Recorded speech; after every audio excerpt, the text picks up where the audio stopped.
কুরবানির গোশত 3 ভাগ করতে হবে এমন কথা আল্লাহর নবী বলেননি। 3 ভাগ করলে গুনাহ হবে এই কথাও নয়। কুরবানির গোশত ফেরত নিলে, দান করার পরে ফেরত নিলে, যেমন বমন করে আবার মুখ খেয়ে নেওয়া হয় তেমন এ কথা নয়। কুরবানির গোশত খুব দামি জিনিস। আপনি ফকির মিসকিনকে দিবেন আর নিজে খাবেন। আল্লাহ তাআলা বলেন, কুলু ওয়াতিমুল বায়েসাল ফকির, তোমরা নিজেরা খাও আর ফকির মিসকিন অসহায় মানুষকে খাওয়াও। আমাদের দেশে যে প্রথা হয়েছে সেটা পছন্দ নয়, তবে করতে পারে। কি প্রথা হয়েছে? আরে 3 ভাগ করো, করে বলে 1 ভাগ ফকির মিসকিনকে দাও, আর 1 ভাগ আত্মীয় স্বজনকে দেও খাও, আর 1 ভাগ জমা রাখো। তাহলে কুরবানি দিয়ে আত্মীয় স্বজন বজায় রাখতে হবে। এখন মানুষ প্রথা ধরে নিয়েছে চাঁপাইনবাবগঞ্জের মতো, যে কুরবানিতে জামাইকে দাওয়াত দিতে হবে, মেয়ের শ্বশুরকে দিতে হবে, ছেলের শ্বশুরকে দিতে হবে, না হলে সবাই বলবে কৃপণ। এটা কেন করবেন? একটা বড় মাছ কিনে আজকে দিয়ে পাঠান, এর নাম হাদিয়া। কেন আপনি এইটা দিয়ে সম্পর্ক বজায় রাখতে হবে? এদিকে গেলেন কেন? হাদিয়া তো আছেই। সম্মানিত দিনী ভাই বোন, কুরবানি দিয়ে আত্মীয় স্বজনের সম্মান রক্ষা করতে হবে, ভুল হিসাব। হাদিয়া দিয়ে আত্মীয় স্বজনের সম্মান রক্ষা করতে হবে এবং পরহেজগার মানুষকে হাদিয়া দিতে হবে, খাওয়ার জন্য বলতে হবে, এটাই বিধান। বলছিলাম 3 ভাগ করলে গুনাহ হবে কি? জি না। 3 ভাগ না করলে গুনাহ হবে কি? জি না। ভালো। বরং কি করতে হবে? বরং খান আর দিয়ে দেন, খান আর দিয়ে দেন। দেওয়ার মতো যদি মানুষ না থাকে তো 2-1 কেজি দিয়ে সবই রেখে দেন, কোনো সমস্যা নেই। 2-4-5 কেজি রেখে সবই দিয়ে দেন, সমস্যা নেই। বুখারী মুসলিমের হাদিসে এসেছে, আল্লাহ নবী আলীকে বললেন, আলী, সব গোশত ফকির মিসকিনকে ভাগ করে দাও, ওর চামড়া ভাগ করে দাও, ওর গায়ের যে শীতের দিনে দেওয়ার যে একটা ঝুল, একটা কাপড় ছিল, একটা জিনিস ছিল যার গায়ে দেওয়া পশুটার, সেটা দিয়ে দাও ফকির মিসকিনকে।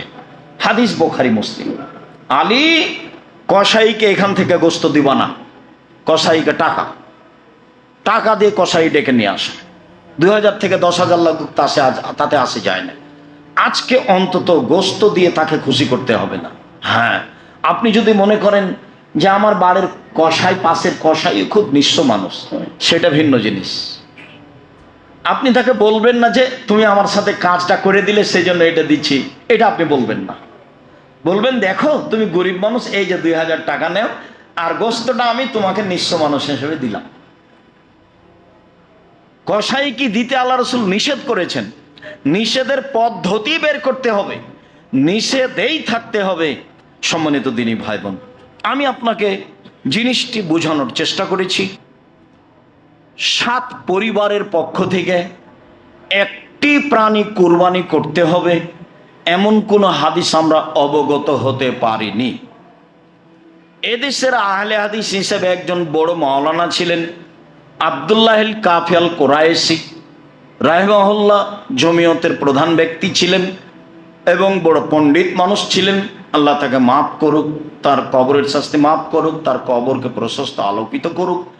তিনি বলেছেন, একটি গরুতে 7টি পরিবার অংশগ্রহণ করবে এমন কোনো হাদিস অবগত আমি নই। আর আমি আব্দুর রাজ্জাক বিন ইউসুফ সাধারণ মানুষ, একেবারেই সাধারণ। আপনাকে আমি খুব ভালোবাসি। আমার দীর্ঘ 35 বছরের তদন্তে আমার বিদ্যা কম, তদন্ত করি বেশি, আপনার বিদ্যা বেশি, এটা আমি মেনে নিই। আমার তদন্তের অভাব নাই আলহামদুলিল্লাহ। তাতে আমার অবগতিতে একটা গরুতে, একটা প্রাণীতে 7টা পরিবার অংশগ্রহণ করবে এমন কোনো হাদিস এই যাবৎ প্রমাণ হয়নি, কিয়ামত পর্যন্ত প্রমাণ হবে না বলে আমার জোরালো দাবি। সম্মানিত দিনী ভাই বোন, ইনশাআল্লাহ। এরপরে আমি বলছি, পরিবারের পক্ষ থেকে পশু কুরবানি করুন। টাকা বেশি আছে, ঢাকায় ব্যবস্থা রয়েছে আজও উট কুরবানি করার, করেন, উট কুরবানি করেন। বেশি নেকির ব্যাপার। একাধিক করেন, তো টাকা কম আছে ষাঁড় করেন, কয়েক লক্ষ টাকা দিয়ে বড় মোটা তাজা হৃষ্টপুষ্ট ষাঁড় কিনেন।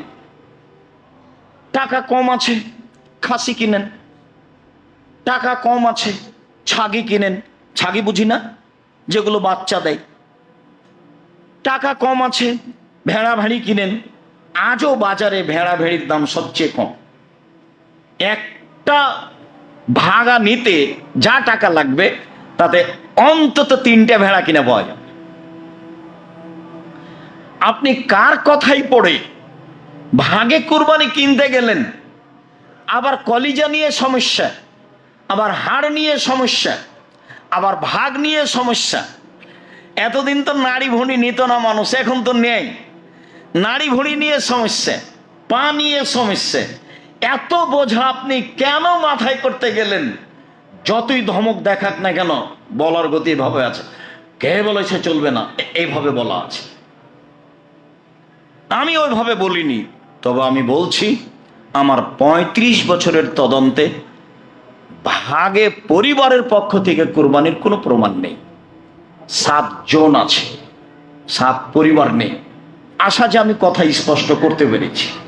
সম্মানিত দিনী ভাই বোন, দ্বিতীয় যেটা বলতে চাচ্ছি সেটা হলো এই যে দেখে কিনতে হবে ঠিকঠাক আছে কিনা, কান, নাক, লেজ, দাঁত, পা রোগা কিনা, মোটা তাজা কিনা, শিং আছে কিনা। শুনুন, হাদিস সহি। কিনে নিয়ে এসে যদি শিং ভেঙে যায় তাহলে এটা বিক্রি করে দেন, আর একটা কিনেন। যদিও অনেকে বলতে চেয়েছেন যে কিনে যদি নিয়ে আসার পরে ভেঙে যায় তাহলে করতে পারে, করতে পারে, আপনি পরিবর্তন করে দেন, সেটাই ভালো। নিখুঁত প্রাণী কুরবানি করেন। আমি আপনাকে জোরালোভাবে অনুরোধ জানাচ্ছি, আপনি আমার দিনী ভাই, আপনি আমার দিনী বোন, জরুরি কথা যে